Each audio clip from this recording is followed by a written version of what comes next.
Good morning. Welcome to Reiki Wednesday. I'm Jamie Lee of Animal Bonds. I want to thank you for joining me this morning. If you're watching me live, thank you for being up so early. If you are, sometimes I can't tell because I just don't know. Sometimes Facebook doesn't let me know. So if you could leave a comment or a like or something like that so I know you're watching. If you're watching the recorded version, thank you. And please feel free to share this video on your page or with your friends, anybody interested in the human-animal bond. So today, that's what I want to talk about. You know, you go to the doctor, and a lot of times what you hear is you need to go home, you need to drink fluids, you maybe need to take an aspirin, you need to get lots of rest. That could be changing. In the future, you may hear something like, go home and pet your dog. And I say that, which sounds a lot more fun than taking aspirin and drinking lots of fluid, although that's good, and resting. I say that because for those of us who live with animals, we already know that they're good for us. Pets are good for us. But research is catching up to that. And they like to prove things. And what they found is the mere act of petting a cat or a dog or a companion animal decreases your blood pressure and your heart rate.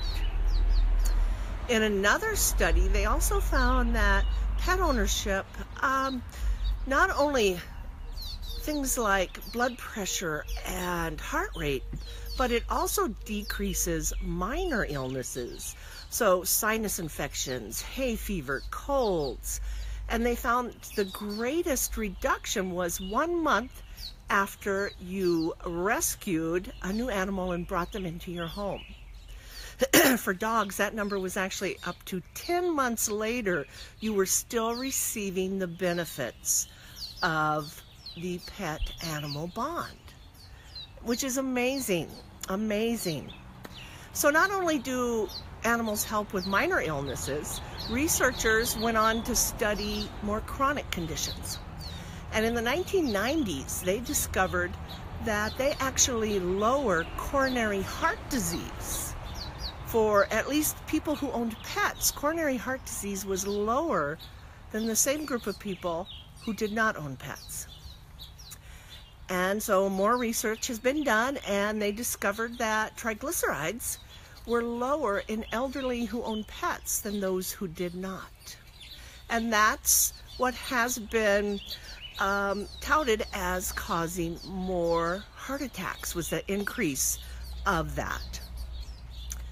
So another study talked about, and this one is widely accepted, it's probably one of the most well-known, is that a year after a person has a heart attack, if they live with a pet, they are more likely to be alive than someone who does not live with a pet. That's pretty powerful. Another study, their focus was on the fact that interacting with animals, people that interact with animals, can have an effect on the hormone Oxytocin. And Oxytocin is the feel-good, trusting drug, and it also helps our body remain in a readiness to heal. Those levels, no surprise here, were higher when people lived with pets. So researchers are working very hard to prove the healing power of this human-animal bond. But animal lovers already know the power of this bond. And you know, all you have to do is ask us, and we can tell you it. Yes, our pets help us with stress, with loneliness, with anxiety. They help us feel better about ourselves. They make us more social. If you have a dog, you have to get out and walk them. So they help you meet people. They're non-judgmental. I mean, we tell animals things that we would never tell another person. And our pets give us unconditional love. So as animal lovers, we already know what the scientists are trying to prove, but that's great because when science gets behind it, it makes it even more powerful.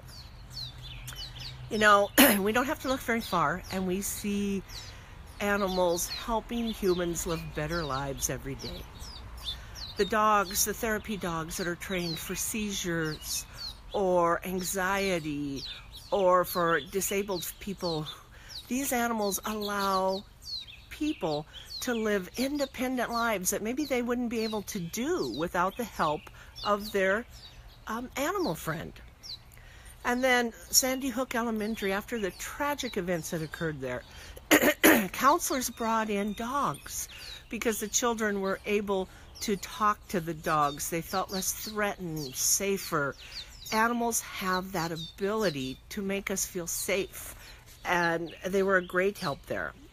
And every day we all over the country, they're going into places where isolation and loneliness might be a problem, into hospital wards, into senior assisted living facilities, into prisons, places where people can become depressed and isolated.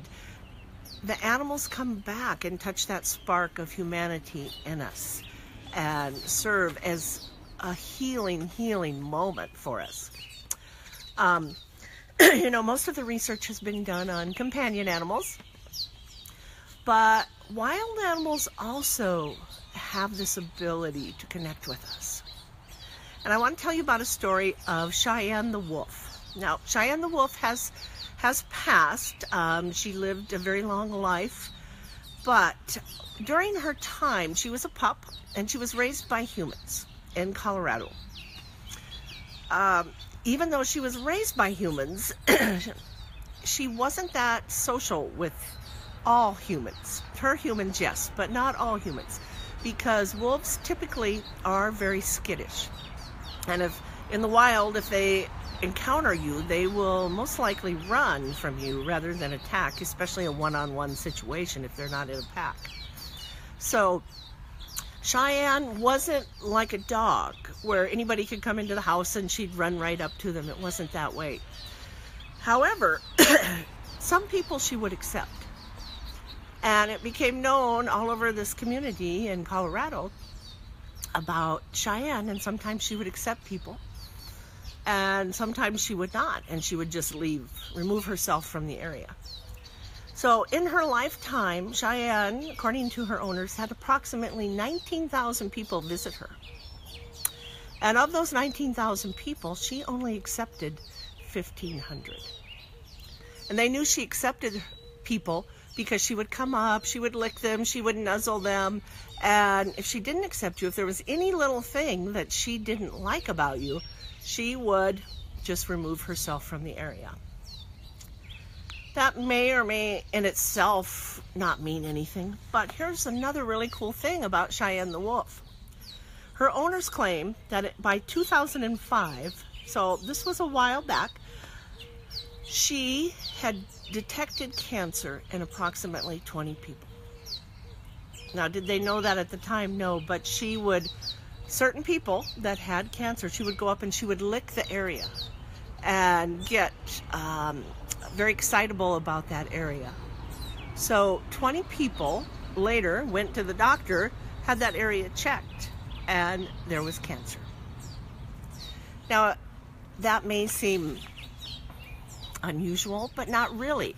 When we look at, especially today, we know that dogs are being trained in that. They're being trained to detect cancer, to detect disease, and they're doing remarkably well with it. Because of their amazing scenting abilities, that's not so unusual to think that a dog could do that. I don't know if we've ever thought about a wild animal who's never been trained doing that, but they have that healing power. So while research continues on and they're trying to determine exactly what this healing power is that humans and animals share and how they affect our lives, more power to them, because as animal lovers, we're going to continue to celebrate that human-animal bond. We already understand, we already know that our lives are better because we have animals in our life. So I want to thank you for joining me today, As always, I will be back next week for Reiki Wednesday. If you have any questions or topics you'd like to see discussed, please put them down in the comments. I want to thank Chris and Michelle for joining me live this morning. I know it's bright and early, at least it is here in Las Vegas. I'm not sure where you're at. Thank you for joining me. As always, feel free to share this video. Let's pass on the knowledge about this human-animal bond. Marcia, thank you for joining me this morning. We're just wrapping up talking about the healing power of the human-animal bond. So again, feel free to share this video.